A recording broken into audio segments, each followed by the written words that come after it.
Child Protection Oversight Committee, the joint committee with both House and Senate members. And we have a quorum, and we have two members who will be coming in a few minutes. So before we begin, we'll introduce ourselves for everyone who is testifying, as well as folks who are out in the Zoom world. So Kim, why don't you go ahead? Good morning. I'm Kimberly Jessup, State Rep for Middlesex and East Montpelier. And I'm Rich Westman. I'm the senator from Lamoille. Senator Ginny Lyons, representing Chittenden County, and I'm chairing the committee with our vice chair, Ann Pugh, who is not yet here, but she will be here very soon. And Representative Kelly Pyala from Londonderry, Weston, Stratton, Seneca, and Winhall. And then Senator Sears will be with us in a few minutes as well, and I believe he will be on Zoom. So that will be the full committee. So this morning, we're looking at, we're getting down to the wire in our meetings, and we're going to have a discussion later today about possible recommendations. And then we'll come back at our last meeting before session, our last meetings in December, and we'll finalize a report. But we have today an opportunity to hear an update on the family child centers. We've heard a lot about parent-child centers during testimony, and I think we're all very aware of the value of parent-child centers. So we wanted to invite folks in to give us an update and information. And so Claire Kendall is here with us this morning. After that, we'll move on to looking at some proposals from VCAB, and then the family, an update on Family First Plan. We'll have information from Voices for Vermont's Children, as well as the department. So with that, Claire, welcome. It's good to see you. And why don't you, we have your testimony. We have a lot from you. And so why don't you guide us through the information and provide your testimony? Fabulous. Thank you so much. Good morning. Thank you, committee members. I'm Claire Kendall, co-director of Family Center of Washington County, and I'm here today representing the Parent Child Center Network. Thank you for this opportunity to testify, and thank you for your service to Vermonters, including those most vulnerable. I'm here today to request that this committee support the Parent Child Center Bill S91 and our FY 2023 funding request, which is in two parts. Number one, a second year of one-time funding at $3.7 million to continue to help our family resource centers serve families with young children who have increased needs as a result of the COVID pandemic. Number two, an increase in our Parent-Child Center integrated grant base funding of $1.5 million, which would bring our base funding to $4.8 million for the 15 parent-child centers across the state. It was both heartening and validating to see the recommendation in the UVM Drivers of Custody Rates in Vermont final report that said, increased funding, workforce professionalization, and family-based services provided by the state's parent-child centers. Vermont's parent-child centers provide an existing infrastructure for expanding the range of family support and mental health services available to families with young children. Evidence suggests that there is greater family engagement when services are accessed through family resource centers housed within communities, as often community-based mental health agencies carry stigma.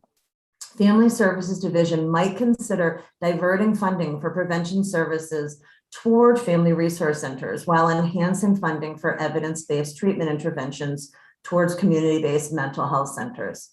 Investing in parent-child centers is well aligned with this preferred service delivery model.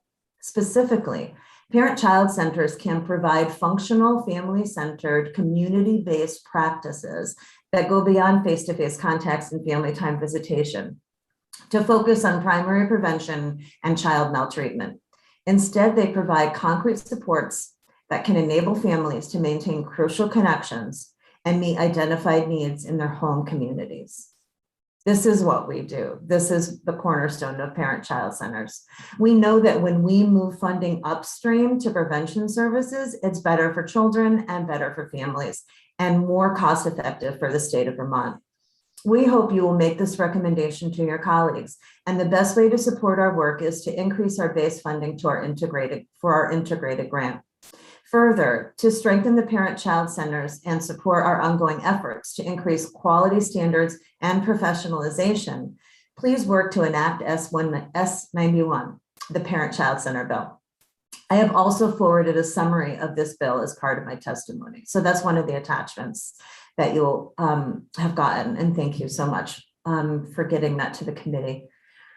Thank you for your past support. Thank you so much for your past support of the parent-child centers. We appreciate the recognition of the importance of our work with families and young children, and we hope you will continue to support us as we work to secure funding that allows us to operate without the struggles of constant staff turnover or vacancies, and the ability to fully fund the essential services we provide on behalf of the state.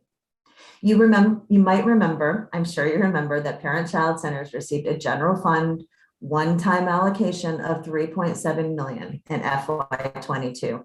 Thank you so much for your support for that. And we are very happy to report that the funding made a real difference for those families we serve and our staff and our centers. Flexible one-time funding enabled providers across the service continuum to pivot their focus to the needs at hand. In a time of crisis, the value of flexible funding cannot be overstated. I have sent to the committee a handout that highlights the many ways that PCCs have supported families throughout the pandemic. And that is titled PCC Innovations. That's a second one of the attachments that I forwarded. For the families we serve, the effects of the COVID pandemic are very real and very ongoing. As you know, providing the PCC's 8 core services to these families and applying the Strengthening Families framework, we help make sure that the youngest children are safe and nurtured and developing well.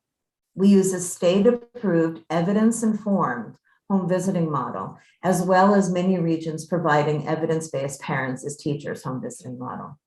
We are a nationally affiliated network of family resource centers that adhere to national quality standards, including family-centeredness, family strengthening, diversity, equity, and inclusion, community building, and evaluation. The report you received claims that access to evidence-informed community-based services is uneven across the state. As you have heard us say in the past, parent-child centers are the answer. The report says not all Vermont families with children have similar access to evidence-informed and community-based services that provide the types of supports and services struggling families need to stay intact. Such services include evidence-based mental health treatment, family counseling, childcare, parenting supports, legal representation, and advocacy that assist families both before and during times of crisis. Access to these supports and services varies considerably among Vermont communities, with places with low population density and higher proportion of economically disadvantaged households at particular risk of not having access to these essential services. This is exactly what parent-child centers are all about. I repeat, family resource centers throughout the state of Vermont, providing families with young children access to parenting support, advocacy, parent and life skill coaching, and concrete supports. Chronic underfunding of PCCs for decades has been in part what has led to this uneven access to services. PCCs were designed to deliver flexible, evidence-informed, and community-based family services and supports that build protective factors. As I mentioned earlier, increasing the base funding for parent-child centers will level the playing field for families across the state and ensure that these important prevention services will be available to every family with young children.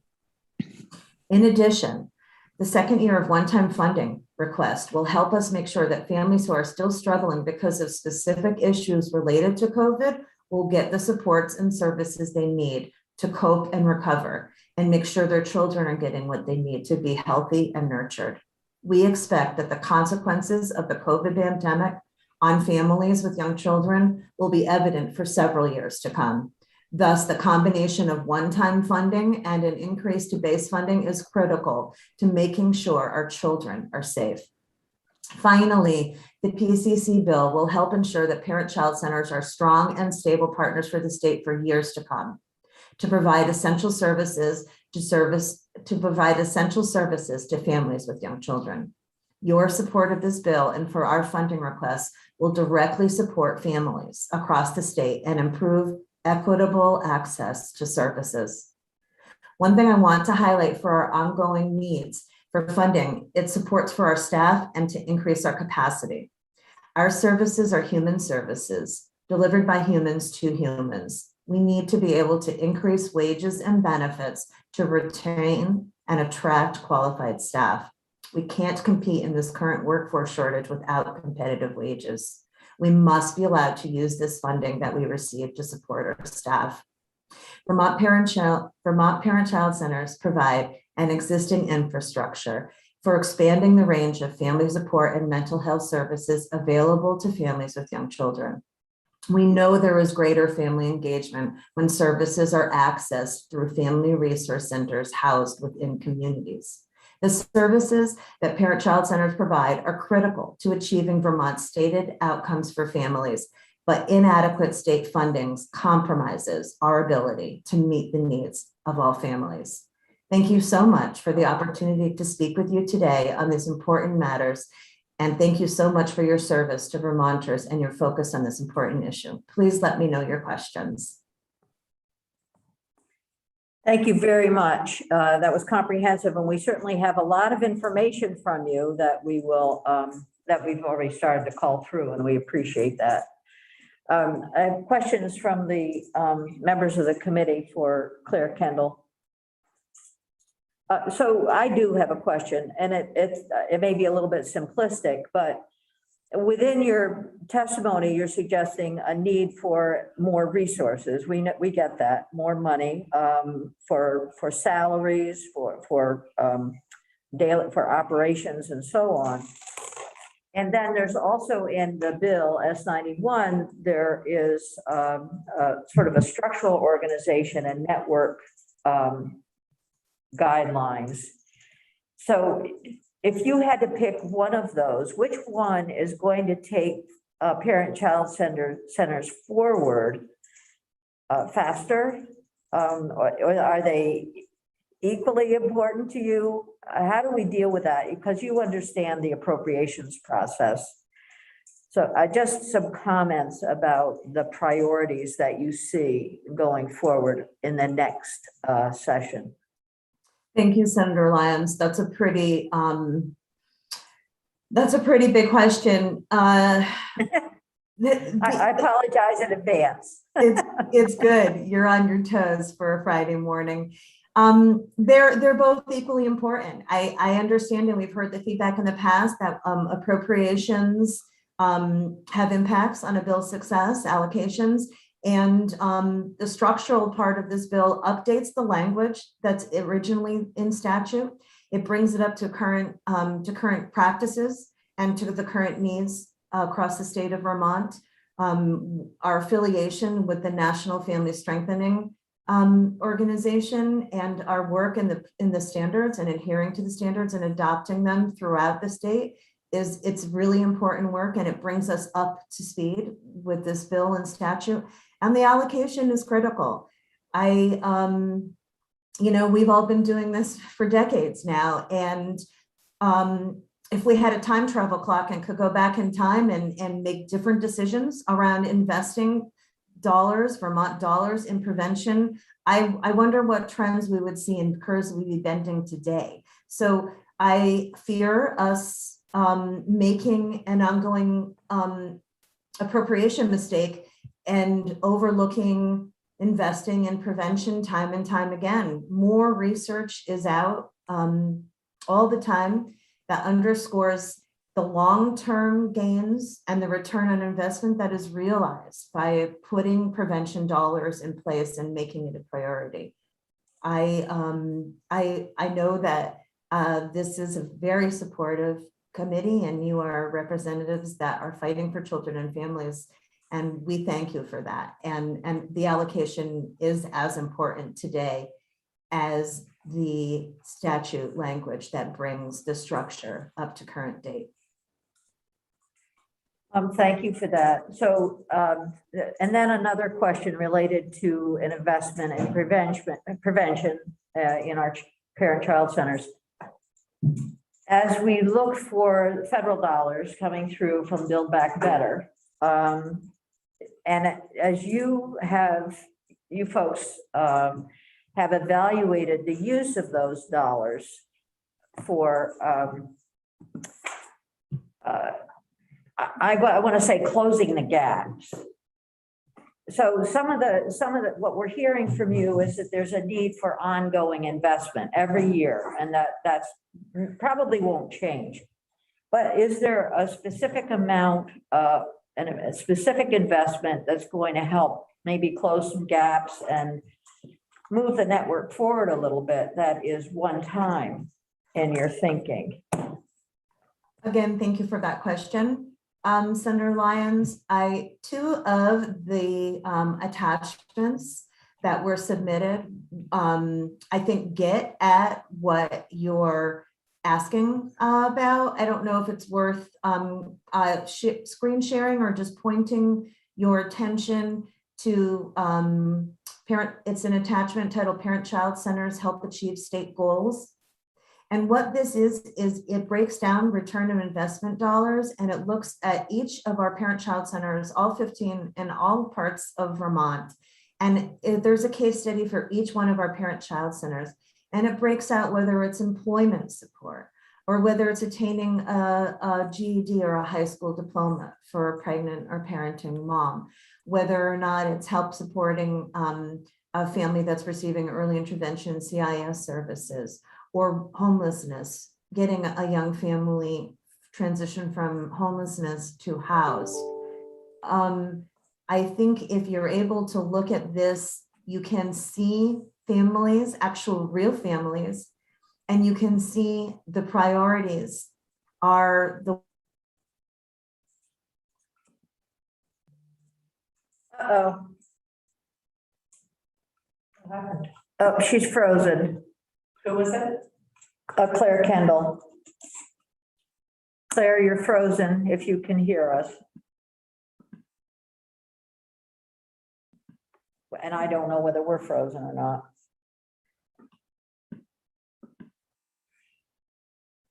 If you can hear us, maybe turn your video off.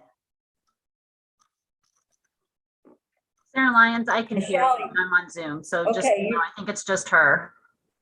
It's just her. Okay. All right. Let's committee, we'll come back to parent-child centers. She just turned herself off, so maybe she'll come back in. Why don't we come back to parent-child centers? And if you have questions to, please be ready to ask, and we'll just continue with the testimony on the agenda with nothing we can do about Zoom problems, internet problems right now. So we're going to move on to VCAB, and Sally Borden is co-chair of VCAB and the executive director of Kids Safe Collaborative. So Sally, thank you for being here. And I know that you had some testimony that will be important to us as we consider recommendations. So, well, thank you. all yours. Thank you, Senator Lyons. Good morning, and members of the committee. And for the record, my name is Sally Borden. I'm the executive director of Kids Safe Collaborative. And I'm here today in my capacity, as Senator Lyons said, as the co-chair of the Vermont Citizens Advisory Board to the Department for Children and Families. And I've served on VCAB since 2009 and as co-chair since 2014. And I've been asked to speak regarding the letter we sent you from VCAB, a copy of a letter submitted to the Agency of Human Services Secretary Mike Smith regarding our concerns about the inadequacy of DCF's IT systems and our recommendations. So I welcome the opportunity to further address this, not because I'm an IT expert, which I am certainly not, nor because I'm particularly passionate about IT systems, but because I'm passionate about child protection and children's care and well-being, as I know you are. Sally, just, Yeah. with, sorry to interrupt, but I know we have your letter and I know it's under your name, but I'm wondering if Peggy, if we can get Sally Borden's letter from our previous meeting put onto this. Sure, was it the last meeting, the 12th? The 12th, was the meeting on the 12th, do you know? I don't remember. I'll find it. Okay, Yeah. no it would be under her name, I think. Okay, good. Go ahead. We're with you. Thank you. Yeah, I think it's in the documents section under your last meeting, but I'm not. Okay, all right. All right. So thank you. I think we've all known for years and heard that the DCF Family Services IT systems are inadequate. And some of us have even been around long enough to recall when the then SRS intakes were filed on paper face sheets, and when a report was accepted for investigation, the information was entered into a computer system. And I believe we are still using that very same DOS-based SSMIS system today. So we keep adding new fixes, but they're cumbersome, clunky, and totally inadequate. And they affect how we work with children and families. And when I say we, I mean DCF, but all of us as a state. I know that you're well aware of two recent reports that highlighted the need for improved information systems. The UVM report on drivers of custody rates in Vermont, issued in September, and the CHINS case processing study prepared with the Court Administrator's Office by the National Center for State Courts, and that you've recently heard directly from the UVM study authors. So I won't reiterate the details of their findings, but I hope that what I present further underscores the need and the recommendations to address this issue. The very first finding in the UVM report states that data systems that support field personnel's decision-making are inadequate. So what does that mean? Well, in a nutshell, family services workers aren't able to get the information that they need in order to make critical decisions in a timely fashion. Decisions that can affect the safety of a child. Decisions that have profound ramifications for families. FSD workers have to access and navigate multiple systems on multiple computer screens. A veritable alphabet soup of SSMIS, FSDNet, DOC, and court records, etc., not to mention various spreadsheets and documents. This has been enlightening for all of us to learn.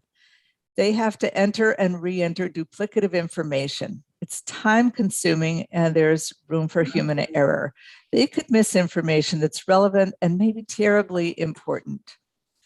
When a new case is opened, a family services worker has to complete a form similar to the information that was received on the intake that was completed by centralized intake when they take the initial report. Then they fill in a paper form and give it to an administrative staff member, and then that person enters it into SSMIS. This is important because that information populates the Child Protection Registry. I'm still here. Sorry, my camera goes in and out here. Okay, there we go. And it's also the basis, as I understand it, for drawing down funds. So the redundancy of information is staggering. And the fact that there aren't more errors or missing information is amazing.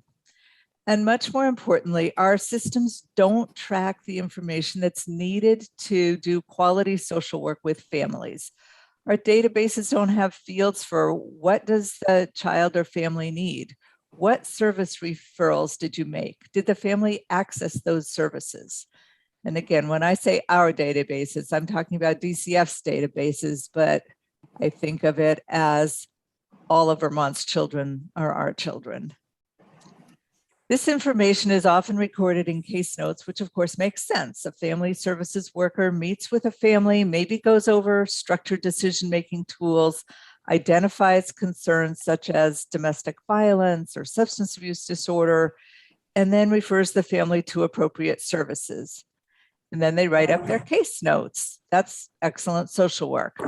2 weeks later, they go back to meet with the children and family again. They pull up the case on their FSDNet dashboard, but none of that case information is what they're looking at on their screen. It's in their case notes, which, by the way, can't simply be scanned and uploaded. They need to fill out separately, be filled out separately and entered into the system. And the structured decision-making tool isn't embedded in FSDNet. So that's in another system on a different screen that the worker needs to log into. As you may know, in my role in KidSafe Collaborative, I coordinate the CHARM team, Children and Recovering Mothers, which is a multidisciplinary team to support pregnant and postpartum women with a history of opioid use disorder and their infants. And we meet with medical personnel, substance abuse treatment providers, DCF Family Services, Reach Up, WIC, Lund, and others, and we share information so everyone on the team can best support these infants and families in very challenging situations. And what I saw at our meeting just yesterday is an excellent dedicated family services supervisor who often says, wait a minute, I have to go to another screen to get that information. Was this pregnant mom referred to residential treatment? Did she go? Did she do her intake at Lund? Because this is a very experienced supervisor, she is adept at quickly scanning case notes if the information is there. So we might find out, yes, the patient was referred to Serenity House, no note about whether she made it there. Oh wait, further down there's a discharge date, so she did get there, but then there's a note about court, so she goes to a different database for that information. A child welfare database, which is what is needed, would have fields to track client needs, referrals made, services accessed, and most importantly, outcomes. How else are we, VCAB, you, DCF, going to know whether what we're doing is effective? If you want a DCF report on how many pregnant women with a substance use disorder who have open DCF cases were referred to inpatient treatment, or how many are on medication-assisted treatment, there's no way to extract that information. So there's no way to do evidence-based planning or to strategically deploy resources to best meet those needs. You may recall that the only data we have about the number of parents with open DCF cases with substance use disorders, or more specifically with opioid use disorder, is gathered once a year as point-in-time information via a hand count derived from asking family services workers to manually count up their cases. This, in the middle of an opioid crisis, is absurd. And one more point about that is that critical safety information can be buried in those case notes. Maybe there was a note about a restraining order or an identified safety risk to a family services worker, and they should only do a home visit with law enforcement. That worker then is out or maybe moved on from family services. The case wasn't flagged, and then another worker picks up the case and didn't see that note. It's buried in a case note from months ago. Actually, there's one more example in a similar vein. A priority for VCAB and for the Family Services Division, and I'd venture to say for all of us, is to address racial inequities in our child welfare system and to focus on improving diversity, equity, and inclusion efforts. Deputy Commissioner Radke has made this a priority, for which we at VCAB most certainly commend her. In our VCAB statement approved last March, we committed to the following actions. We call upon DCF to start by doing the following: examining their policies and practice in the context of racial bias, collect and analyze data that informs us about racial disparities. Well, what we've learned is that the latter is virtually impossible to obtain. DCF systems track the data required by the federal government, but frankly, it's inadequate and not always readily accessible in a useful way. We do have basic race and ethnicity information, which is gathered on the initial intake report as accurately as whoever's making that report has at the time of the report. And that's what information is maintained in SSMIS. So we can get that much. But then more specific or accurate race and ethnicity information may be obtained later as the family services worker gets to know the family and finds out that perhaps they're a racially mixed family or they identify differently than the initial report stated. This information would then have to be updated on SSMIS, but it's more often just included in a case note. Well, and to measure outcomes, structured decision-making asks how a family's race, ethnicity, culture impacts child safety. So that's helpful. But remember, that's a different data system and screen altogether. So relevant information, updated information needs to be re-entered into SSMIS. And SDM, structured decision-making, offers the opportunity for the worker to plan for appropriate family and community supports to help guide safety planning. Maybe a referral to a community organization, maybe reaching out to a community elder or intervention regarding corporal punishment, which are then recorded in case notes and not able to be tracked. Can we find out how many families are served where, for example, the parent's primary language is Mai? Maybe if it was obtained and recorded on the initial intake, we can. But were they able to access linguistically and culturally appropriate supports that they needed? Was the family able to get the support they needed? Did we fairly and equitably treat that family? How can we assess whether DCF is doing a good job or making progress if we can't get this basic information? We need to be able to know whether our DCF Family Services staff is identifying needs, making referrals, and helping families access the services and supports to keep children and youth safe and to hopefully be able to safely parent. Further, families' ability to have input about their needs is basic to family-centered practice, and a data system that reflects this and whether those needs are being addressed, which a CWIS system can do. And it's vital as we move forward. We'll need this as we embark on the Family's First Plan, which I know you're hearing about next. So it's really not optional if we're to meet the goals and be able to draw down funds to implement a shift to prevention-oriented services.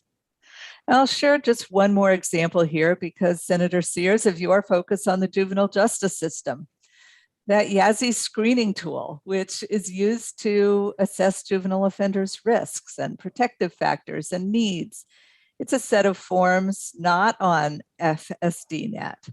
There's a tab on the FSDNet screen that links to Caseworks, and then the worker needs to log in separately into that system. And the same for youthful offender information.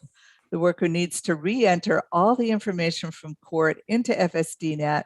So instead of spending their time helping that young person to get the services that they need, they are spending their time entering redundant information into two different databases, and then information can't be extracted by the fields that would be useful for planning or for more efficiently deploying our workforce. So our call to you today is to underscore the need. If we're really committed to improving child protection and how we serve children, youth, and families in this state, we need an updated, robust information technology system to specifically meet the needs of child welfare. I know this isn't Appropriations Committee, this isn't a financial ask per se, but our recommendations are clear and we ask for your support, your influence, your advocacy within the legislature to move this forward. We support the funding, the $2 million that has already been approved for the first part of this upgraded information system. But that's only the first step. Vermont needs to make a long-term investment in a comprehensive child welfare information system, a CWIS. We echo the UVM report recommendation.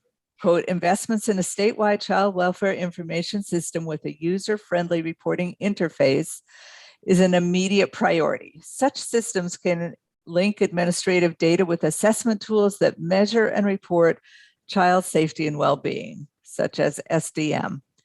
Child welfare information systems also can aid intra and cross-agency coordination, including referrals and service provision, enable more efficient progress monitoring, and facilitate collaboration with outside experts in quality improvement and data-driven practice.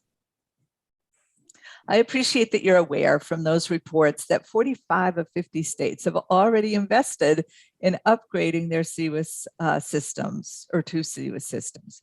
There are a number of systems out there. I and other VCAB members are not experts on IT systems, but we certainly don't need to reinvent the wheel. There's federal matching money available to do this. And frankly, we would be severely remiss to leave that money on the table when the need is so urgent. In our letter, our second VCAB recommendation was including the next module of the data system in the FY23 budget. So certainly that is an ask, but I dare say that as an advisory board, we didn't go far enough with that. We need to recognize that this is a multi-year effort requiring a multi-year commitment. We also know that a lot can change administratively and legislatively, so we're advocating for that commitment to be made now. You know, when you convene the next session, you probably, Senator Lyons, your Health and Welfare Committee, you're likely going to want to get a report of how many children in DCF custody received COVID vaccinations, or how many were impacted by COVID, had to move out of home placements due to positive COVID tests for themselves or household members. How can we respond effectively to this crisis we're in when we don't know and can't get that information? Perhaps there's COVID-related funding that could be made available as we cope with this ongoing crisis that continues to impact families and also to impact the workforce issues within family services. So I think that our final ask, really, in summary, is for this committee to make a plea, a call, advocacy for a long-term commitment in our database system. We need to have that commitment now. We have the opportunity now to commit to purchasing a CWIS system that fully meets our needs. I'm not usually one to be focusing on IT systems, as I've said earlier, and listening to the previous testimony. Investing in kids and families takes many shapes and forms, but the inefficiencies and the cost, the cost waste that we see with it as a result of our inefficient systems is overwhelming. We need to have that commitment now, a long-term commitment. And with that, on behalf of VCAB, I respectfully request your support. I'm happy to answer any questions or also defer to the experts from DCF, from whom I know you're going to be hearing in just a little while. So thank you.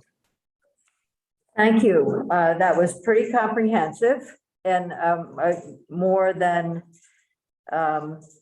what we have. So if you don't mind, it would be great if we could get your testimony sent in to Peggy, and then we'll put it up on our webpage.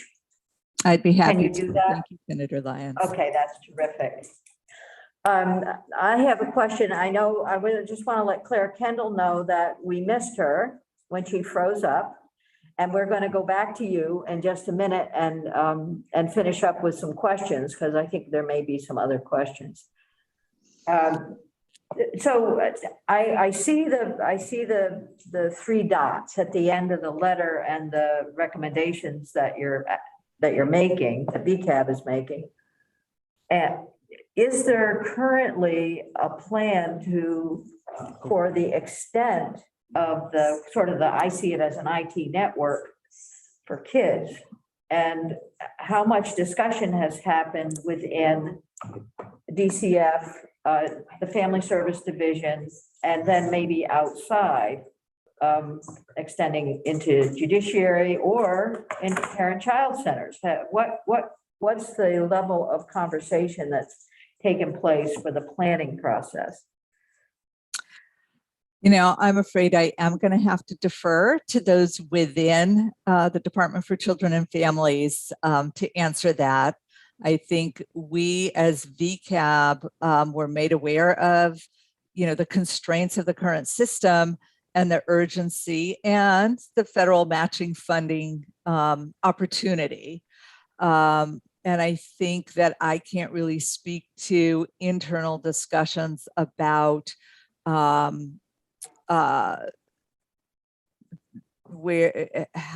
the funding is moving forward within the department or within the agency. I think we directed our initial letter to the agency's secretary, and we will continue our advocacy in that direction as well.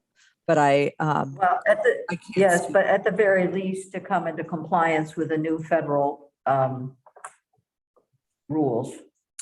Yes, we need to be in compliance, or we will be there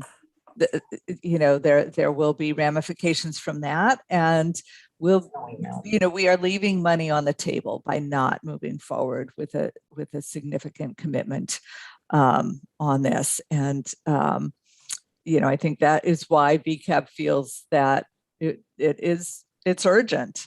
It's long overdue.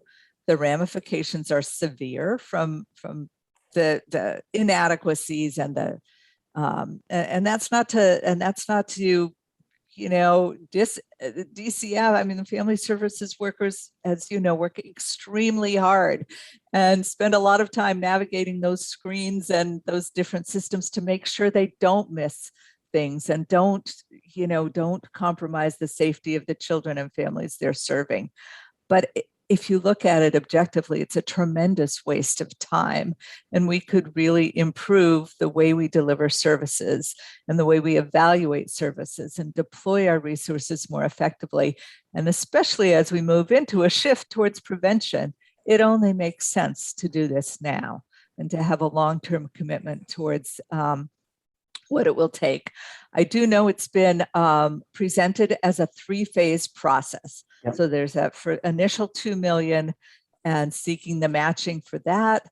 And I don't know the ins and outs of where the administration stands in terms of their proposal for the next 2 phases of implementation that they would like to see if we are able to commit the funding to that. Okay, I think your passion is showing through. It does that, Thank doesn't you.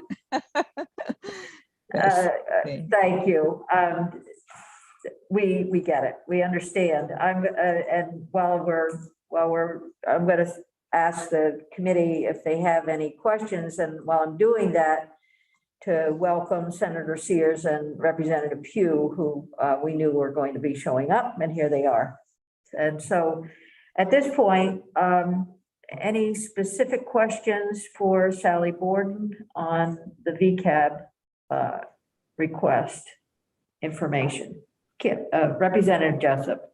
Thank you. I simply want to say that I really appreciate the value of what you bring to the discussion. It's been very eye-opening to hear your testimony, and the specificity of the examples that you give really help illustrate what is often shown to us in very broad brush strokes. So I just want to say thank you. And we're right now scrambling, looking at some older documents about funding that we hope is moving forward that was allocated in the past that we'll look into.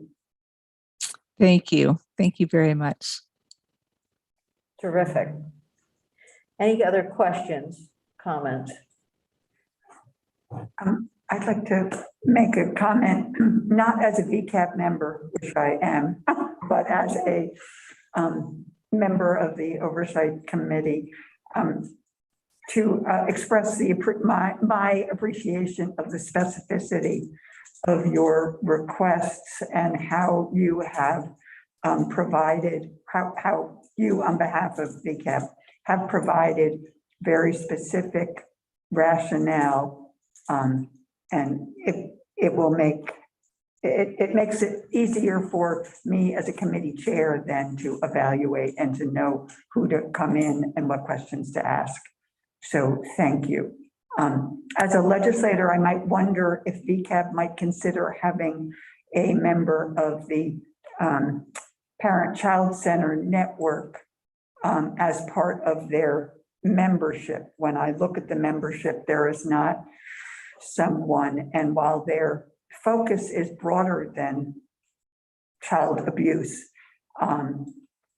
they do interact with families for whom that is an issue. And Thank you, Representative Pugh. I appreciate your words, and also will follow up with you about that recommendation. I agree wholeheartedly, and maybe I'll be in touch with Claire, who's in another box on my screen here, about that. It's a great idea. Thanks. Well, maybe we could, unless there's another comment or question for Sally, maybe we could have Claire comment on the last proposal from Representative Pugh. It's like, yeah, sort of makes sense. being invited to a party that she hadn't asked for. And you're not fully prepared for this, but if you could comment on that, and then I think we also have questions for you as well.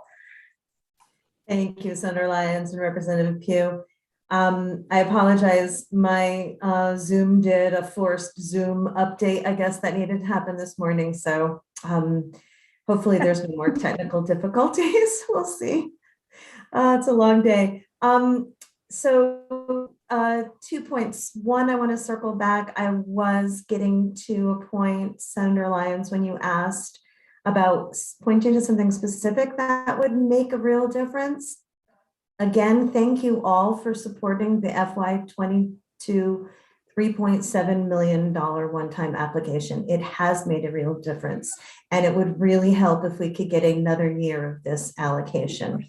And in addition to that, the base request, the base funding increase request will help with historical and ongoing needs. So, and Representative Pugh, I was just listening to Sally's testimony and just shaking my head. There are so many places we could point towards that need a fix and an upgrade and an update. Kids are falling through the cracks, and I thank you for your work. And a Parent-Child Center representative would probably be really well placed to be a member of that oversight committee or that committee. I don't have a full understanding of the committee's roles and responsibilities, but I think that's an astute observation, Representative Pugh. Okay, thank you for that.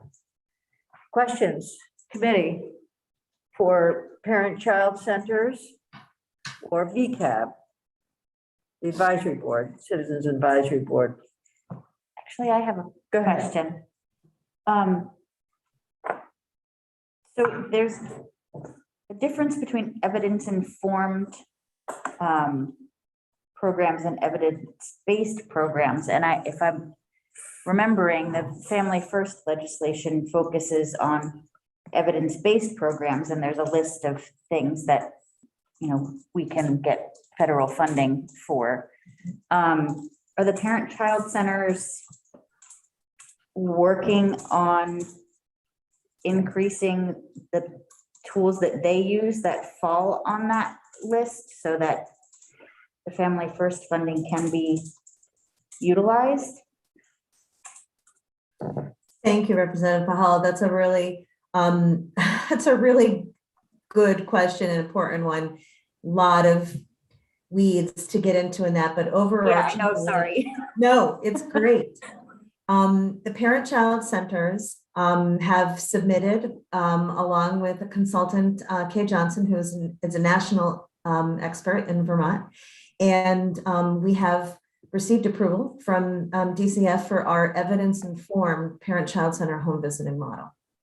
And in addition to that, several parent-child centers are delivering evidence-based home visiting, family support home visiting using the parents as teachers model, which is something we're excited to be part of the conversation. VDH is rolling out funded broad version of that using PAT for sustained home visiting, and parent-child centers will absolutely be on the table. There's a nursing model, which is MESH, which is evidence-based for family support nursing home visiting.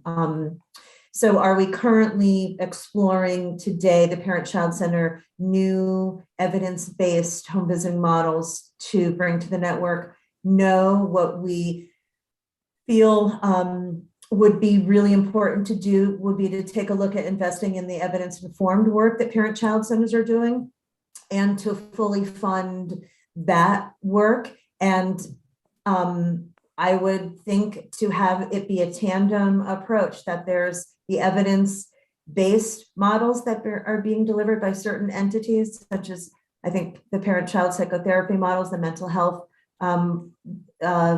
agencies are using, parents as teachers for sustained home visiting that parent-child centers are using, and then the parent-child center being able to expand our capacity to do the evidence-informed parent-child center home visiting, which is very, it's not crisis intervention based, but we come in at point of crisis and work with families long-term towards stability. And ultimately that upstream goal that I was framing around reducing child rates of custody long-term and stabilizing family and child needs. I hope that helps answer your question. And I'm happy to get back to you offline with more information. Yeah, no, I that does answer my question. Thank you. Thank you. All right, thank you. I was gonna ask a question. Forget what I was gonna say. Okay, I was just gonna make a comment, and then Representative Pugh has a question. And I apologize for having come in late, so the question may not be, I don't know, makes sense in terms of both of your testimonies. This goes to the Families First prevention stuff that is going on. And the federal legislation, it is my understanding, gives the states the opportunity or the flexibility to define what is prevention and to define at what level at what place in the realm of protecting children, child welfare, we're going to be focusing. And so my question actually to both of you is, what is your view of how the state has have defined it? I guess, let me just insert myself here and say that we would welcome your thoughts on this. I think it's a question that is pretty provocative, and I think that it would be helpful for you to provide us with a response to that. I don't know, are you prepared to do that right on the You mean spot? I asked an unfair question? No, you didn't ask an unfair question. You asked a very good question, but I'm very aware of the time and also of the thought process. So can you please send us your thoughts on as an answer to Representative Pugh's question? Because I mean, it is my understanding, I mean, we have heard prior testimony from the deputy commissioner and the commissioner that this is somewhat of an iterative process. And while they have submitted a plan to the federal government, that they now are welcoming input and will make some modifications. And so I'm trying to make sure that there are lots of opportunities for input. And I applaud that. Thank you so much. I'm sorry, Sally. That's okay. I applaud that vision and that thinking and wanting to take a big look at it. And I appreciate the offer, Senator Lyons, for us to be able to put forward a thoughtful response to Representative Pugh's question. So we will follow up with you on that very important question. Thank you. Thank you. And Yes, Sally. and I'll just add ever so quickly that I think there was as comprehensive a process as there could be given the timelines for submitting the plan. Many of us, service provider agencies around the state were engaged in a series of meetings that were, it was a very, I would say, thorough process, much appreciated. It was a difficult process. It wasn't perfect by any means, but those things are often a little messy. And through that process, I think we were able to really come up with some important prevention priorities as a whole. I think our state's plan is good. It reflected input from across the state. And yes, we also welcome the opportunity to continue to provide input and perhaps revise it as we go along. But there, I think what you heard in previous testimony, which I watched as well, was a sound process. And given the time constraints, it involved input from a lot of us.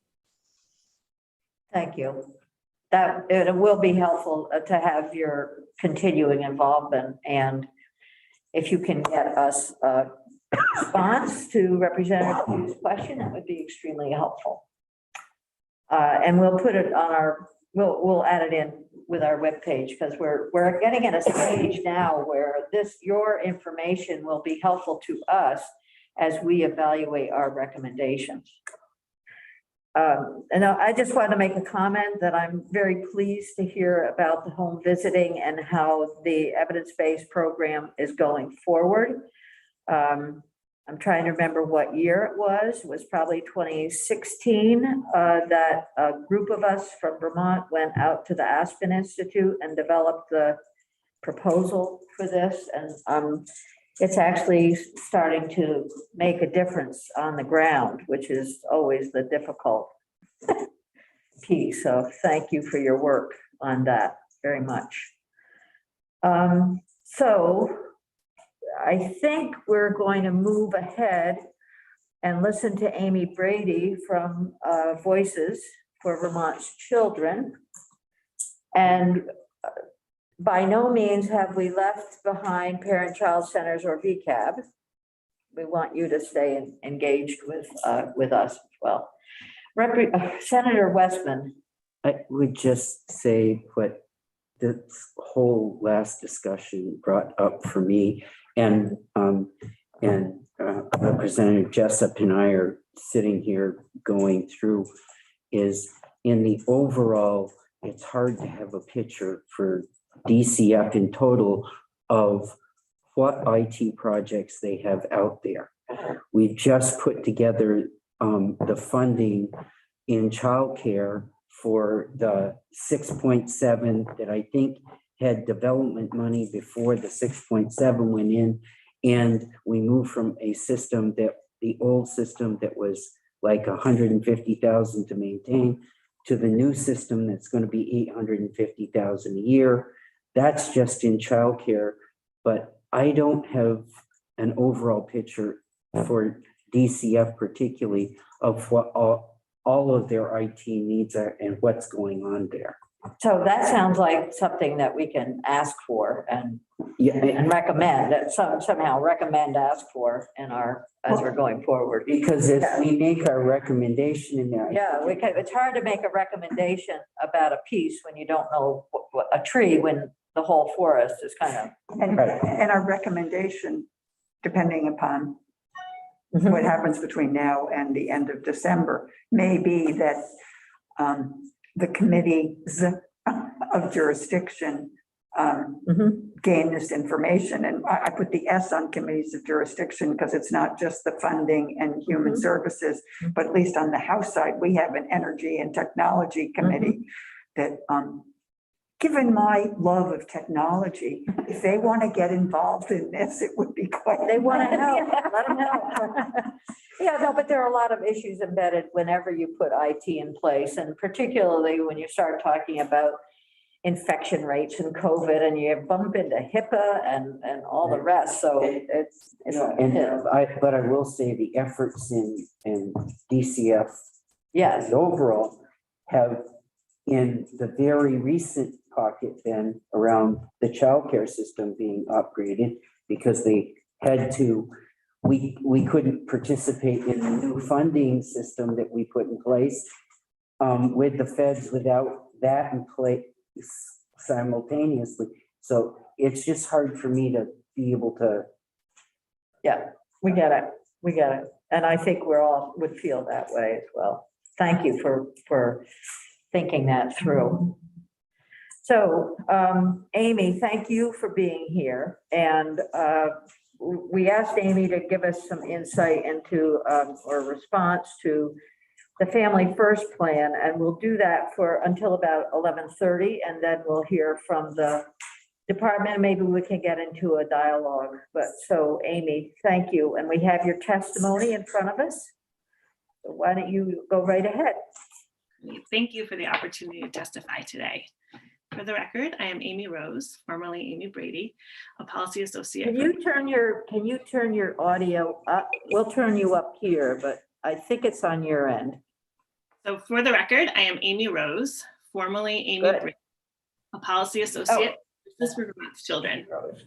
I am also a parent and adopted parent in Vermont. The Families First Prevention Services Act has been described as innovative, significant, and historic. Many have called it an opportunity to reimagine child welfare, invest in prevention, and shift outcomes. Since the act was passed in 2018, Vermont has had the opportunity to create a plan that works for our children and youth. After reading Vermont's plan, Voices has several recommendations on ways to maximize this opportunity. Voices acknowledges that the plan has already been submitted, yet past testimony suggests that our plan is just a starting place. If there are opportunities to adjust and build upon our state plan, we suggest that Vermont take advantage of those opportunities. We know that many stakeholders were involved in conversations about this plan. We continue to urge DCF to include impacted families in these conversations, particularly BIPOC families. Voices agrees that investments in family well-being are critical. In Vermont's plan, we have opted for a broad definition of eligibility. Using Title IV funding to prevent the need for involvement in the child welfare and court systems seems appropriate. However, this choice will be important to monitor, as anytime DCF broadens their reach, there is the possibility of increasing the number of children and youth in state care. It appears as though Vermont is opting to defer what it calls community pathways without DCF involvement, which limits our ability to serve children without involvement in the Family Services Division of DCF. Voices strongly encourages Vermont to reconsider this decision.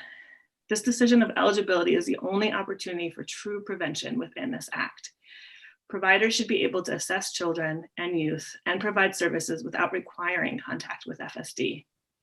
In this iteration of the Families First Plan, DCF describes itself as the default organization for many needs, including truancy, children beyond the control of their parents, youthful offender probation, juvenile justice, and child safety. Voices urges DCF to be very mindful of its many responsibilities and take every opportunity possible to narrow its scope of work to those children and families who truly require an intervention. The calls that we have received from Vermonters suggest that the child protection system is not fully trusted by all families, especially BIPOC families and families without financial security. This lack of trust is primarily a result of DCF surveillance functions and the adversarial nature of the court system. If Vermont continues to require FSD system contact to access services, many families will opt out of accessing those services. The UVM Drivers of Custody Rates report recommended diverting prevention funding to family resource centers. Voices supports that recommendation.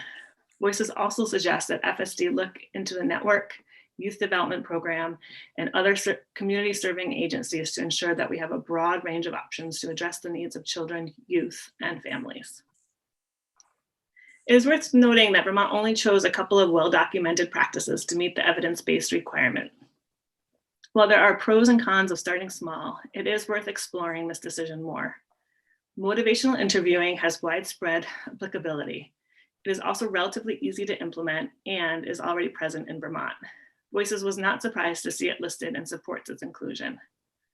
Voices expected to see a home-based service delivery option in its service offerings and was disappointed that there isn't a clearly articulated plan or timeline for investing in home-based supports through Families First. EBP that are flexible, adaptable, and responsible should be explored first. In the plan, DCF made the argument that it chose the two well-documented practices because both of them are currently present in Vermont. Voices continues to challenge DCF to boldly identify what would be ideal in order to serve children and families best. Otherwise, we are missing opportunities to shift our practices and our outcomes.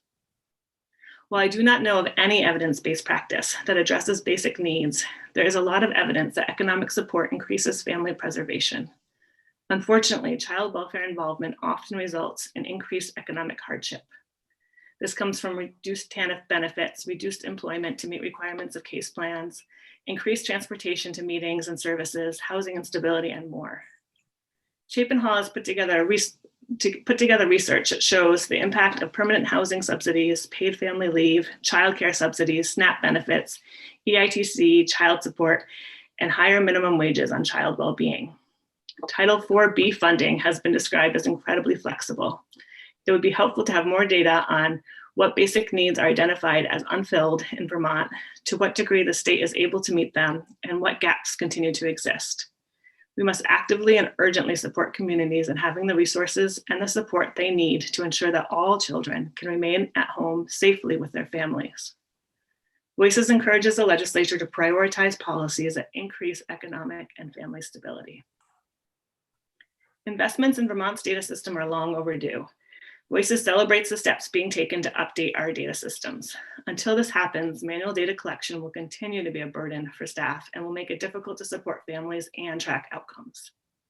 An effective data system is a necessary step to bring Vermont into compliance with FFPSA.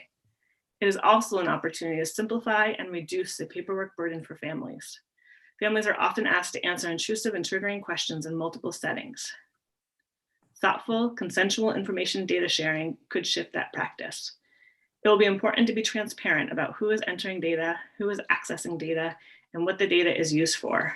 In order to build trust and to have an effective system, Voices encourages DCF to listen to the concerns of families about data sharing and single source data entry.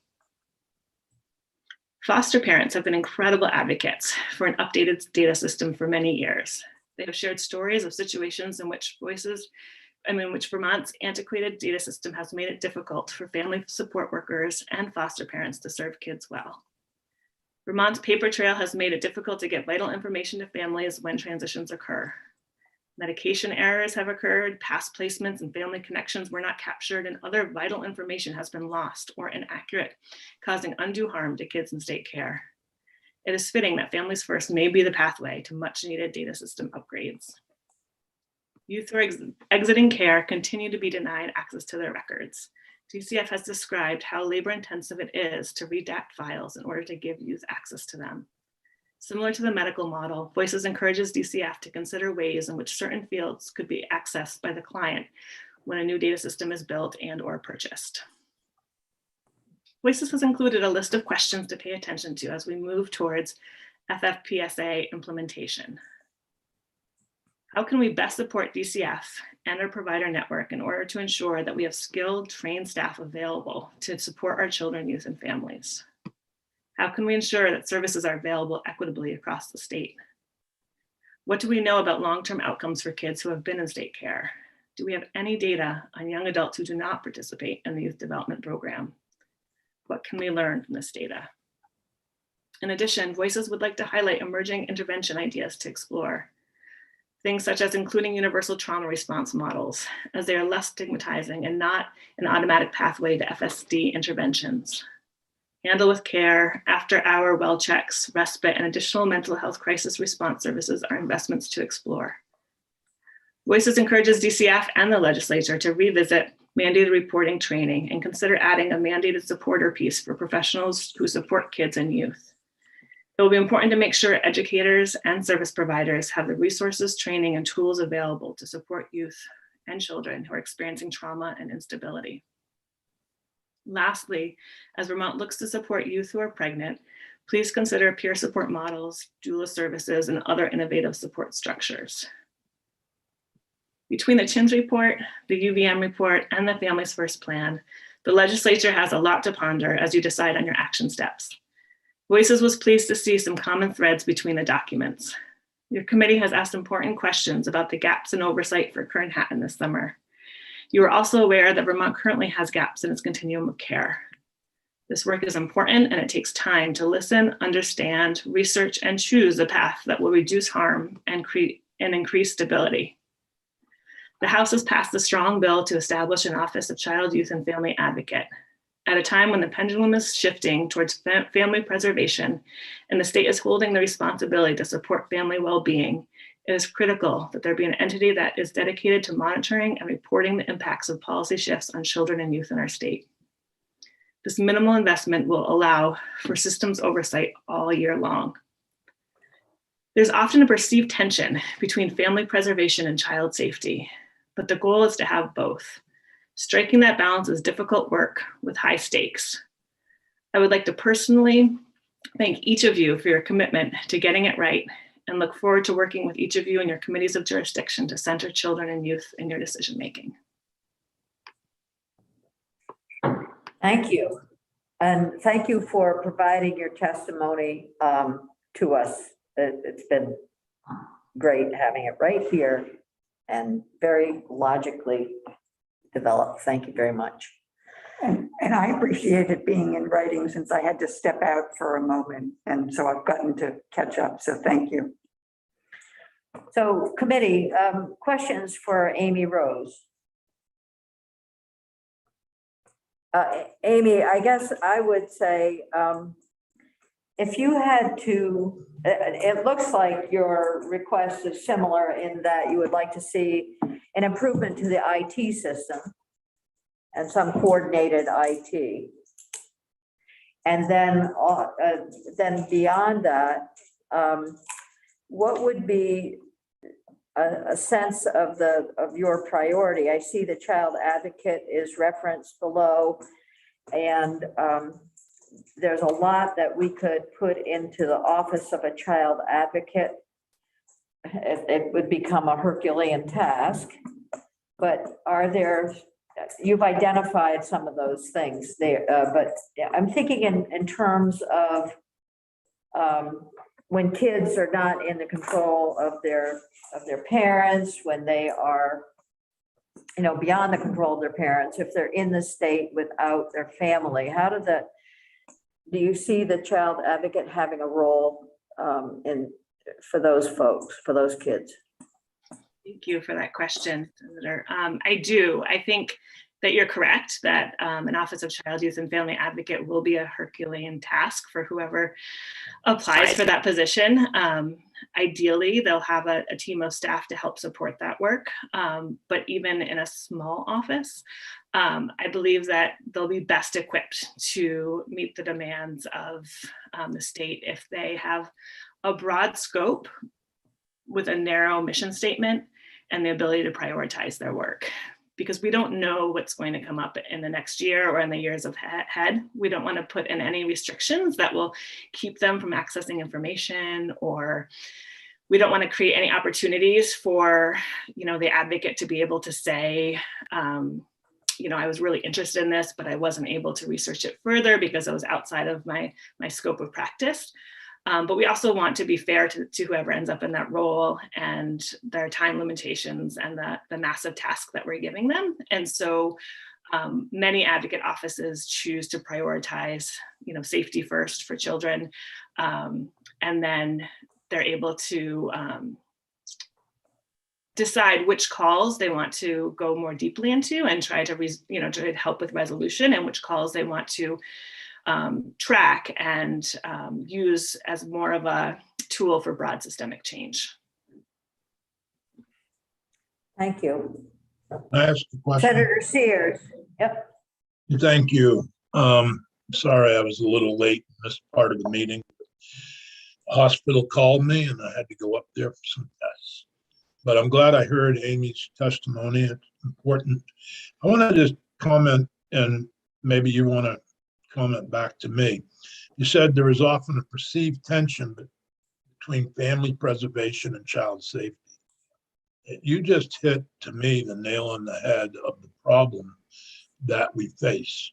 I don't think there's anything more difficult than taking a child away from the family. And yet, DCF is responsible for child safety. And in my career and over the years, hearing from constituents, it's always paramount, the safety of the child. And I don't think it's a perceived tension. I think it is a tension. And we're asking social workers and DCF and the courts to make tough decisions. And I'm not sure how we get around that. When DCF fails to protect the child, we've seen cases over the years that I've been involved and you've been involved. Many come to mind where the child dies, a young child dies because DCF didn't take the child out of the home. We've also seen cases where failure after failure of keeping a kid in a foster care or another alternative situation doesn't benefit the kid. And I'm just wondering how a new system that puts families first, so-called, and adding on layers of bureaucracy, for lack of a better term, will help solve that problem of the tension. I don't think it's perceived. I think there is tremendous tension. I wonder if you want to comment on that. I think that's an excellent question, Senator. And it's not an easy answer. I do agree that there's an incredible tension between those two pieces and that the stakes are high, as you identified. And we put a lot of pressure, honestly, on the folks who are tasked with protecting children to make the right calls and try our best to give them the tools to do that well. The way I see it is that, kids have been harmed in families, kids have been harmed in foster families, kids have been harmed in residential programs. And it's our job to reduce that harm. And a lot of that harm seems to come from past unhealed trauma. And I think that's where some of the prevention work can come in, is sort of identifying when familial violence or past historical violence or other factors, an unhealed harm can get in the way of someone parenting safely. And I don't think there needs to be such a big divide between the concept of child safety and the concept of family preservation. And some of the emerging research, emerging practices, and even work within our own state really talks about the way that we can do things differently. And I know we've all heard stories of, kids who come into care and end up in an unknown home and view that as a really traumatic event. And so the goal, I think, of Families First and some of the other changes that are being presented is somewhat of a harm reduction model. So when families are able to parent, but it's really the basic needs and the economics and security that is sort of getting in the way of child well-being, is to wrap that family in support and help to provide those concrete needs to the family so that they can continue to parent well and their children can be safe and thrive. But when there's other issues that need to be resolved, and sometimes those are related to substance overuse or honestly violent behavior or other more difficult situations to support, then to really look at how we can make that experience as positive and strength-based for the children in care. And sometimes that means looking to the family network and seeing if a family or a kinship provider, a known person, could be that person that supports a child and houses them and parents them until they're possibly able to be returned home. I think there's some work to be done around the termination of parental rights and ensuring that, ending parental rights doesn't necessarily mean the end of a relationship, but it might mean the end of, or the shift in who's responsible for the day-to-day care and the safety and well-being of the child. I know you've done some work around that with the PACA piece, but I think there's more that we could do to kind of expand on that.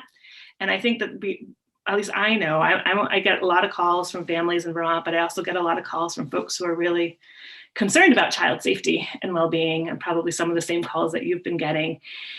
And I think we don't want all of the system's responses to be dictated by the most extreme examples. So we want a system that's adaptable and is able to assess and shift as needed to make sure that we're really working in a relational way to identify needs, to meet the needs, and to center children and youth and family in the decision-making process. And I do think, as we talk about IT and things like that, they're not as exciting as talking about, relationships with kids, but I do think that they have an impact. We can talk about many examples of, family members who were actually foster parents within the system, the state system, who weren't called when, kiddos and their family came into care. And it's not because of ill intent or because anybody was intentionally, not reaching out to them, but it was because our system just didn't give people the information in that precise moment to make those decisions. And so that's why I am such an avid supporter of the Office of Child, Youth, and Family Advocate. I don't think that one office is going to be able to make the changes needed to kind of look at all of these issues, but I do think they'll be able to help people navigate the system in the moment, and they'll also be able to help identify sort of where the gaps are and propose solutions based on what they're seeing in Vermont and also what they're learning from their peers in other places. I was really impressed with a testimony last time from the researchers at UVM. And what struck me was how helpful it is to have a neutral person who really has nothing to gain. They're not, offering services themselves. They're not providing care to kids. They're just looking from an outside perspective, but also has access to all the data and records and access to people to really dig more deeply into our system. I think that presentation was incredibly well done. And I left feeling like it would be really helpful to have somebody like that that's available to go to and to send people to when there's discrepancies. And I see the Office of Child, Youth, and Family Advocate as filling that current void. Unfortunately, the reality is that the difficult decisions, I totally agree with you on data, by the way. The reality is the difficult decisions about child safety are left to social workers and perhaps a supervisor in the district to make a decision about, what should be done. My experience is they do look for kin, but very frequently, particularly in the midst of this opiate crisis, kin aren't available. But I do think you identified a real problem, and that's the tension between keeping the kid at home. I get calls from parents whose kids have been taken away from them and they're upset about that. I get calls from people who are concerned about the health and safety of kids that are living in an unheated trailer in Arlington. So, by the way, Arlington's in southern Vermont. It's down by it's a beautiful town, but their poverty and other problems persist there as well. One thing that I found really interesting in the UVM report is, and I apologize if I misspeak, so I will go back and look at it and make sure that this is accurate. But one of the pieces that I found is that there was a tendency for DCF family service workers who had been in the field longer to be more, they said, biased towards a family preservation model. And the new workers who first came in, they showed a bit of a bias towards deeper interventions and possibility of removals. And it's one thing that really stood out to me because we have such a new workforce that I think that it's really helpful to kind of to learn from the expertise that we have out there and create opportunities to kind of see the trends and see the outcomes. And I'm hopeful that a data system will help us with that. I don't think it is safe or healthy for kiddos to stay in unsafe situations, particularly when there isn't the opportunity to have the interventions available or the supports available to support them. And that's one of the tricky spots that I think our family support workers are often in, when we have waiting lists for mental health services and substance use treatment and all of these pieces, it really limits their ability to feel comfortable with family preservation. And I think DCF has done a lot of work at trying to at least, or at its very best, support keeping kiddos within their education districts and within their own community, but even that can be challenging at times. And so, you know, I feel like we often hear the outliers and the situations when either go terribly wrong or where someone really feels like harm has been done. But I do want to comment on sort of all of the work that's been done to kind of move towards a more community-based model for children and youth. And I think that this law has, or this new act has the possibility to continue to move us further in that direction. Amy, Thank thank you. That's been terrific. Yes, Senator Sears, any other questions? No, I just one final comment. I've sat with social workers trying to make those difficult decisions, and where most of them were fairly well experienced in the field, and it's tough. And I think, given the COVID situation, it's probably entirely appropriate that we take a go slow move into the families first model. That has only exacerbated the problems for social workers trying to make decisions. And I can't emphasize enough how much I see social workers under the gun, because there aren't enough of them. They're doing shifts trying to help staff programs, believe it or not. It's really a crisis situation that we don't think we recognize. Hopefully, maybe some of the folks from DCF can comment on that as well. But I think that's the reason for kind of going slow on this. I don't think it's because they don't want to move into the families first model. DCF can comment on that. If it's possible, a quick reply, I absolutely agree with you. And I think that is part of the reason of spreading out the community response, right? Because I think that I'm gonna interrupt that.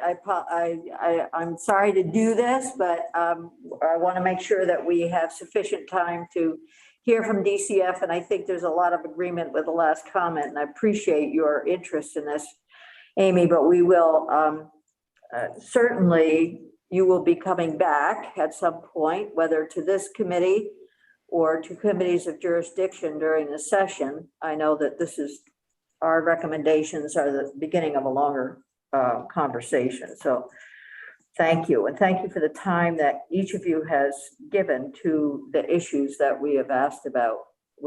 It's been terrific. This has been a very good conversation.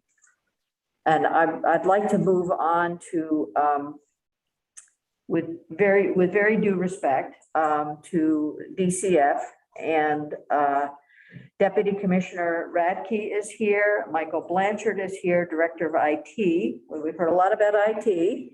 We'll get an expert in the room. And Beth Sauceville, also a member of the Family Services work in DCF. So thank you each for being here. And we got the list of acronyms that we asked for. Very helpful and greatly appreciated. But we're going to let you respond to some of the comments that you've heard, and we've heard a great deal about IT, so you may want to start with that, but I'm leaving it up to you, Deputy Commissioner, how you folks want to handle this. Well, good morning, everyone, Madam Chair and members of the committee. For the record, my name is Erica Radke, and I'm Deputy Commissioner of the Family Services Division of DCF. And thank you for the opportunity today to speak to the really insightful testimony we heard by Ms. Borden about the IT challenges at FSD, and as well as the information regarding Vermont's Family First Plan by Ms. Rose. And as you said, today I have with me Michael Blanchard, IT Manager for AHS, and Beth Sauceville, FSD Senior Policy and Operations Manager and FFPSA Lead. And I think you're right, there's so much information about IT. We should start there first. And in listening to Sally talking about, speaking on behalf of VCAP and talking about the needs and the issues that we've been grappling with, I have to say that her testimony was spot on. I would just like to emphasize that implementing a CWIS system, not only would it help serve my staff do their jobs better, and our staff is, of course, incredibly hardworking and innovative, as you heard, given all the different workarounds that they've done in order to work with the system that we've had. It would also just make it easier for us to get information and share information with our community partners, as well as, of course, give us that opportunity for the 4E drawdown.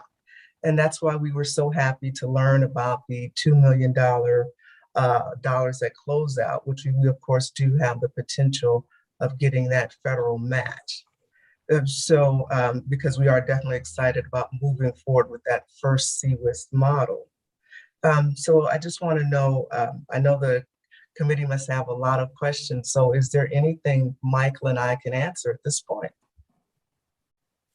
Well, I think there've been questions about coordination of the IT. So obviously the link between what's going on at the Family Services Division and then organizations that like parent-child centers or others, and what if any planning is going on to link with the community as you are planning within the silos of state government. So it's a very broad question, but so I'll let you go. Michael, would you like to address that? I think you're better suited to talk about what's going on across the department. Sure. For the record, my name is Michael Blanchard. I work for ADS, assigned to the Department for Children and Families. I guess, broadly speaking, a lot of the testimony we heard were really focused around, the inability to really make data available, at the time of need to the right person. And, I think we have acknowledged that, there are definitely opportunities for us to provide a much more robust case management system. And this funding that DCF has been able to secure for the current fiscal calendar is really, a start, a down payment, if you will, on us being able to think about this first CWIS module and begin planning to implement it. There has been quite a bit of research and requirements gathering over time. And I think, historically, the funding has been a key gate, right, in really being able to execute on a lot of that research. So we're super excited about having this opportunity to start, the process of creating a CWIS solution. And, I think we're very confident that we will be able to implement one that will address some of these pain points that we've heard in the testimony previous to this session or this portion of the testimony. Can I ask a question? So one of the things that we heard is that the difficulty for families and kids to get information from DCF, and that there's a whole lot of redaction that has to take place. Are you looking at a system that will allow for access to specific fields within the available data? Yeah, broadly speaking, new modern systems are role-based driven, right? In that typically a given role will have a named set of permissions. And, assuming that the department, agrees that, a given data field should be available to a given role, that's a very common permission-based model. So it really will come down to the requirements, defined at that very detailed level about who should access what. But that's a very common, IT model that almost any modern system, supports nowadays. So absolutely, that capability will be available, and it'll be a function of sort of what the department believes, is in the best interest of any given user. And I would just like to add that Michael is correct that the CWIS model will allow for us to provide information for those individuals that have a right to that information while still allowing us to protect confidentiality of other individuals. And what the CWIS system will do is allow us to provide that information more quickly so that it doesn't take so long to get that to the user. Representative Jessup has a question. Thank you. So could someone from DCF speak to, there's two tracks that I'm trying to sort. One is with the CWIS system, we're using our future tense verbs when we refer to it. So where is the planning process? Is it being done in-house? Is it being contracted out to a consultant? Where is that? And then the second question I have is I hear that there's a possibility of this $2 million that's a carry forward, but for fiscal year 23 budget, has there been sufficient planning being done that we should expect something to come forth that will go beyond planning?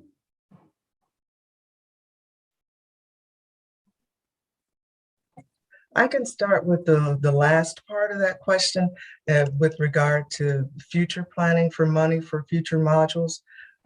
We do have initiatives that we are putting forward to address that issue because we do realize that this is such a large thing to implement that we will need money for additional models, and it's sort of a multi-year process. So we do have initiatives that are still being considered at this time.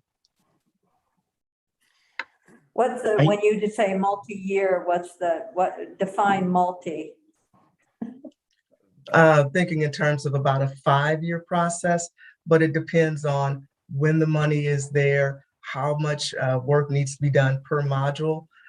So it's sort of and given that they will be drawing, getting rid of the old system and working up the new system. And I'm sure there are going to be glitches to try to get those two to speak together once we finally transfer over to the actual CWIS system.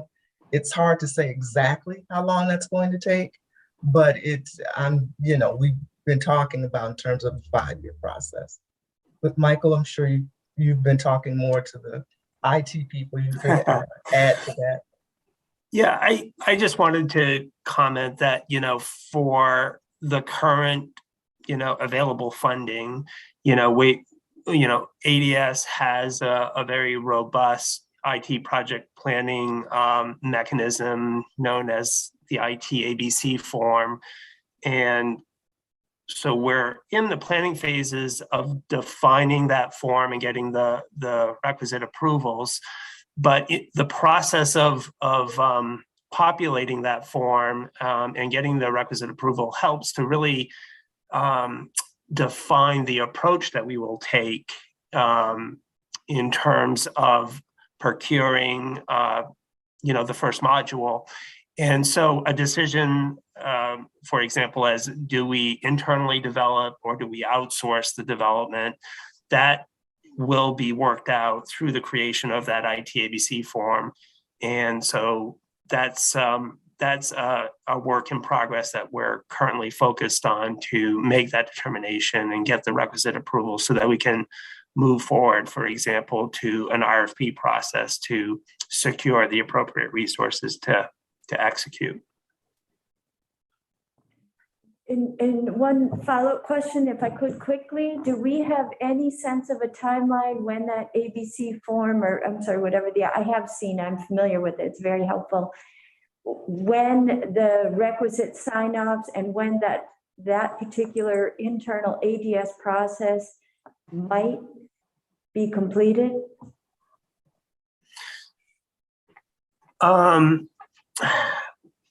That's hard to say. I can't definitively tell you that I know the answer to that. We're currently in a process of creating what we call level of effort. So think of it as a ballpark cost for the functionality of the first module, and that's sort of an input into the ITABC form. I know that we're working very hard and diligently on it, and there is a focus team working on that initiative. So I would estimate that it would be completed and approved in the first quarter of next year. That is a little speculative on my part, but that's currently the timetable that I'm thinking seems to make sense. Thank you. Okay. Representative Pugh. It's challenging to be following Representative Jessup because I have, these are questions about IT. I am not familiar with the ABC form. And so I basically have two perhaps broad questions. How does one get input from the people who are going to actually use the data, and in terms of what is the data needed? So, I mean, and maybe that's all outlined in the form, but we've heard testimony today and in the past about the importance of having information, or in your words, data and data fields, in order to better serve children and families, and in order to better understand what the issues are that are presented by children and families. And we heard lots of testimony today about how that's basically impossible to get. So my question is, how have those who are going to use the data, need the data, how have that input been designed? And I am making an assumption, so please clarify if I'm wrong, based on what you were saying, that this plan is going to be the plan or the rollout, or whatever it's called, is framed by what the money is, not by what in fact we need. And then to figure out how we're going to pay for it. That's two ways of skinning the cat. But the way I heard was money is driving the available money is going to drive where we go. And Commissioner, I'm really glad, and sir, you as well, to say it will be ready in 5 years. I appreciate and really hope it will be ready in 5 years. I have been chair of Human Services for more than 5 years. And I think every year, and I've been a legislator for a very long time, for every year, in 5 years, this will be addressed in 5 years. And we keep having, and all sorts of things have happened, but I guess I would like some more surety that in fact this time, and I have confidence, Deputy Commissioner, in you, and Michael, in you, that this time it will be 5 years. I'd like to retire and have it done.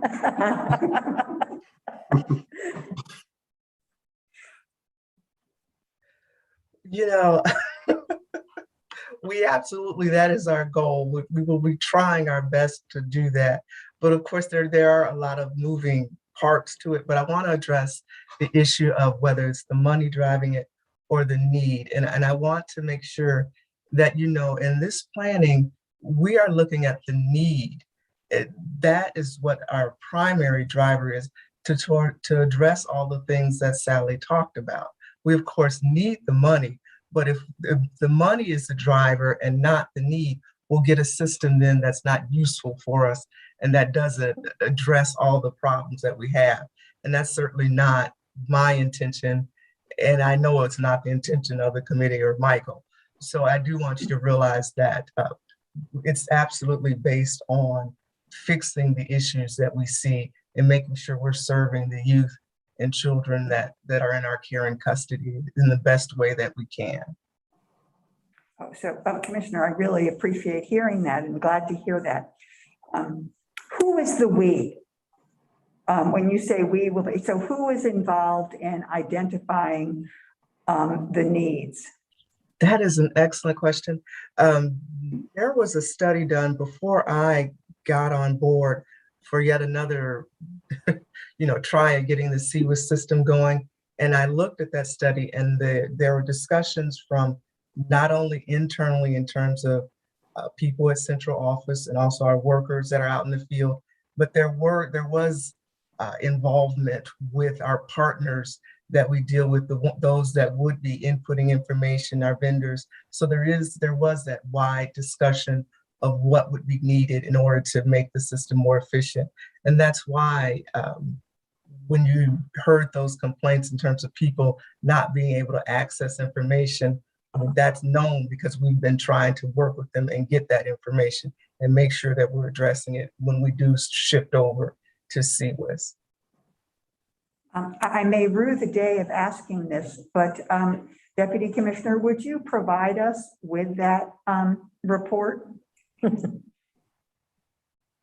Sure. You probably already have it. It was from like 2019.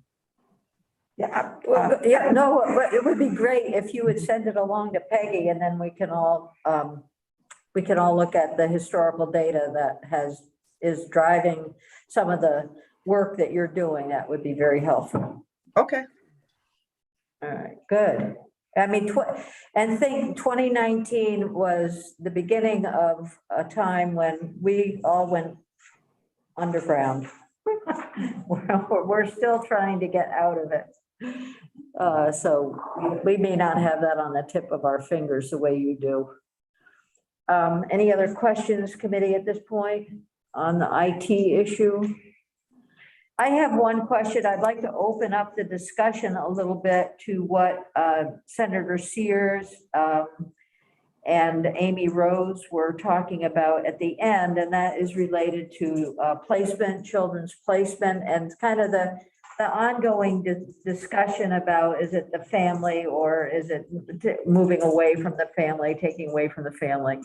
And your thoughts on what you were hearing as that discussion went on, and what plans, if any, you have to consolidate a policy within the Family Services Division that, the results of the UVM study were clear. There's a difference between the younger worker and the older worker in terms of how they deal with these situations. So how are you looking at this? And maybe you could help us out understand a little bit from your perspective.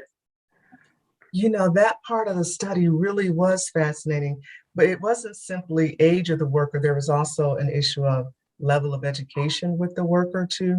And I believe there might have been, I'd have to double check, there may have been a portion of ethnicity with the worker too, in that workers that had a higher level of education and that had been working longer, and I believe that were of color, tended to veer more toward family preservation as opposed to the younger workers that might be veering more toward more intervention type of activities. And that is something that we are looking at. And I believe a way to address it is simply with our, a lot of our supervisors are more senior workers, and having that mentoring connection and that good relationship between the newer workers and the more seasoned workers, so that they can have that understanding to make sure that we are looking at this through the proper focus, which through FFPSA really is looking more toward prevention and keeping the child at home when safe to do so. So I do believe it's simply a matter of continuing to mentor and to teach and to instruct. And so in the process, will you be engaging folks in the community? I think my first question was about how you are interacting with community members. I was particularly interested in data sharing, but in this case, it's more about helping to consolidate a policy that fits the needs within the community, as well as the folks who are employed in the agency? I'm going to sort of go a little bit broader. You're right in terms of, we're working for the community. So we do need to make sure we have that community voice in terms of specifically FFPSA. And I know Beth can talk to this even more in detail. We did reach out for community voice, particularly with the victims of the orphanage, and got their input in terms of people with lived experience. But also in terms of making sure we have that community voice, I met with the field directors this morning, and I talked to them, and they had a lot of good ideas in terms of making better connections with them, because they are out in the community more, specifically with getting more foster families. They have some ideas of ways to use more community-based services to get foster families, and also in terms of making sure we have a system of care issues where there are designated agencies where there may be issues, where we're making sure we have that community voice. So I think it's a combination of making sure as an agency we are outward focused and working with the community, either indirectly through someone like the field directors, or directly with our family services workers and the agencies that they're involved in. Now, Beth, I wanted to know whether you could talk even more in detail as far as family voice within FFPSA. Go ahead, that's fine. Okay. Yes, thank you. Representative Pugh, you had one. But no, I had a question that probably was more directed towards Michael. And Michael, maybe I will connect with you afterwards, because it really has more to do with CDD than family services. And I don't want to put the Deputy Commissioner of Family Services in a position of having to sort of say, I can't answer because it's not my, but it does have to do with IT, and it does have to do with something called Salesforce, which I understand is something that you all are familiar with. I'm certainly not. And that is in use by the parent-child center, at least one parent-child center, and how we can facilitate its coordination with what's happening. So I will communicate and discuss that with you. I won't take the time here. In reviewing my notes on that, I realized it was not really relevant to family services. It is to DCF, but not family services. Well, but it's also an important question to ask relative to breaking down the silos and having a shared data source. So I look forward to seeing the response to Representative Pugh's question, but we won't put Deputy Commissioner Radke on the spot for that one. All right, any other questions from the committee at this point? I know. Now, I thought the Deputy Commissioner wanted to say something else about, and was I misunderstanding you, Deputy Commissioner, that you wanted to add something else? Oh, I was wanting to emphasize family voice and how that is definitely integrated through our prevention plan. And I was wondering if Beth could talk to that. Yes, that would be helpful. Yeah, thank you. Thank you.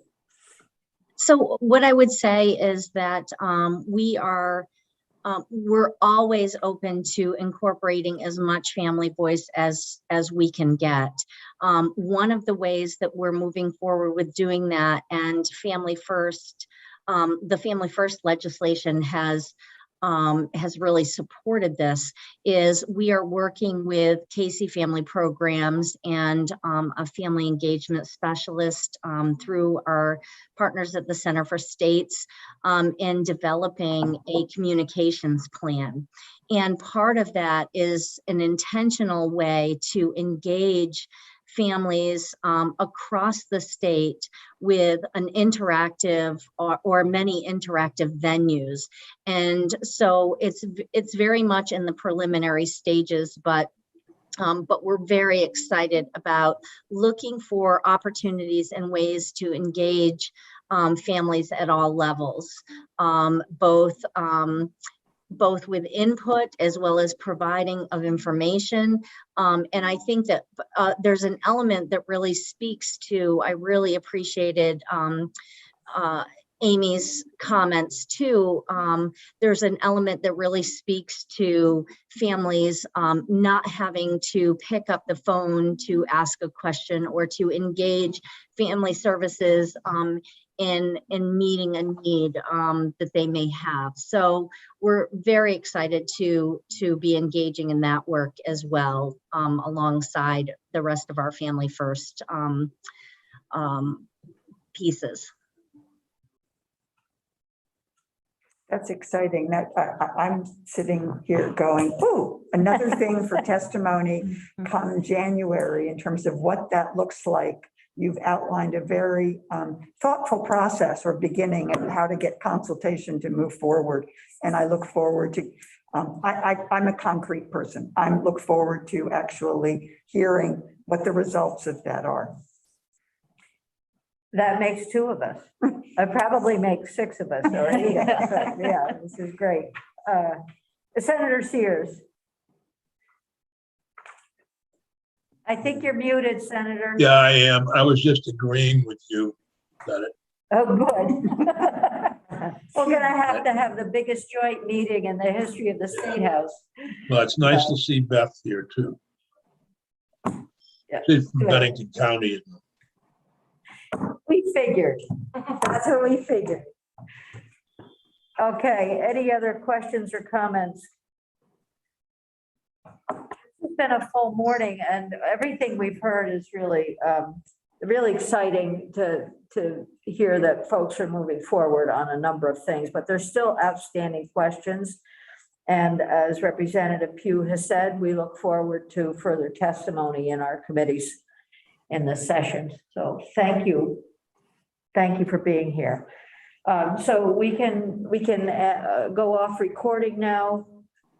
We'll be back at 1, right? And then we'll